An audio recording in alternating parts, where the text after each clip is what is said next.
Praise the lord. దేవుని నామానికి మహిమ కలుగును గాక. అనుదిన కృపావాక్యాన్ని వీక్షిస్తున్న దేవుని బిడ్డలందరికీ నా హృదయపూర్వక వందనాలు తెలియపరుస్తున్నాను.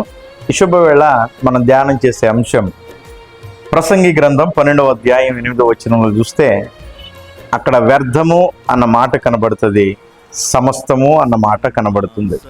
సమస్తము వ్యర్థము. ఏంటి వ్యర్థం? ఏది వ్యర్థముగా కనబడుతుంది అంటే దేవునికి ఏది వ్యర్థంగా కనబడుతుంది? ఈనాడు ఈ దినమున నేను చెప్పాలనుకున్న మాట ఏం వ్యర్థం అంటే కీర్తనల గ్రంథం 94వ అధ్యాయం 11వ వచనం చూస్తే మానవుని ఆలోచనలు వ్యర్థమని అక్కడ కీర్తనకారుడు చెబుతున్నాడు. ఈ భూ సంబంధముగా మనం చేస్తున్న ఆలోచనలు దేవునికి వ్యర్థంగా కనబడుతున్నాయి. కానీ ఈ దినము నాడు మనం చాలా మంది అతిశయిస్తాం. నాకు ఎంతో జ్ఞానం ఉంది, నేను ఎంతో పాండిత్యం కలిగిన వ్యక్తిని, నాకు ఇది తెలుసు అది తెలుసు అని ఎన్నెన్నో ఆలోచనలు. దీన్ని బట్టి మనం చాలా అతిశయపడతాం. అయితే వాక్యం అంటది కదా, ఓ మానవుడా, నీవు చేయు ఆలోచనలు వ్యర్థమన్నది నీకు తెలీదా? ఈ వాక్యాన్ని వీక్షిస్తున్న దేవుని బిడ్డలారా, ఒకవేళ నీ జ్ఞానం నీ పరిధిలో గొప్పదిగా కనబడినా దేవుని దృష్టికి అది వ్యర్థమని గ్రహించి, ప్రభువా నీ జ్ఞానం చేత నడిపించని నీ వేడుకోవాలి. రెండవది సామెతల గ్రంథం 31వ అధ్యాయం 30వ వచనాన్ని చూస్తే అక్కడ మోసకరమైన అందము కనబడుతుంది, అది వ్యర్థమని దేవుడు సెలవిస్తున్నాడు. ఏది వ్యర్థము అంటే ఒకటి మానవుని ఆలోచనలు వ్యర్థం, రెండవది మోసపురిచే అందము వ్యర్థం. ఈ రోజున 60 సంవత్సరాల వ్యక్తి 30 సంవత్సరాలుగా నడిపించబడటానికి ఎన్నో ప్రయత్నాలు.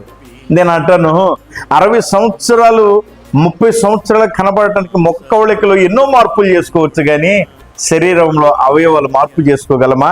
దేవుడిచ్చినటువంటి అవయవాల నడవడిని జ్ఞాపకం చేసుకోగలమా?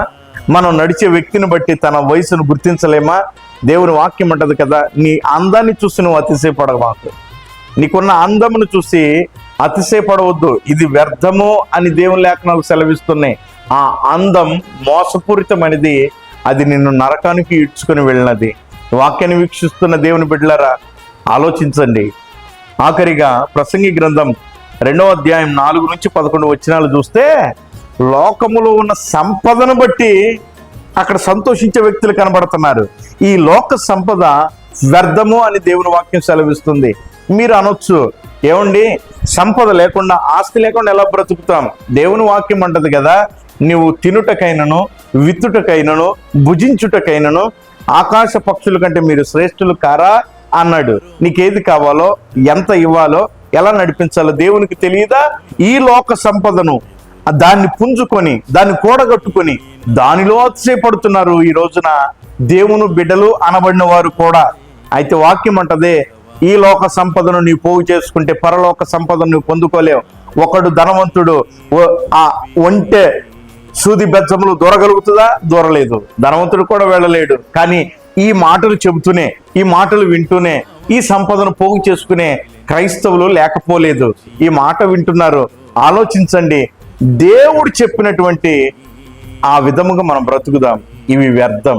ఈ మాటలు మన విడికిడిలో దేవుడు ఫలభరితంగా మార్చునుగాక. చిన్న ప్రార్థన చేసుకుందాం. దయగల తండ్రి, నీ మాటలు విన్న నీ బిడ్డల్ని చేతికి అప్పగిస్తున్నాను. వ్యర్థమైనది ఏదో మీరు తెలియపరిచారు, దాని యందు నిలబడి నిన్ను ముందు పెట్టుకుని వెళ్ళే కృపద ఇచ్చేయమని యేసు నామమున అడుగుచున్నాను తండ్రి, ఆమెన్. Praise the lord. దేవుడు మిమ్మల్ని దీవించి ఆశీర్వదించును గాక. ఆమెన్.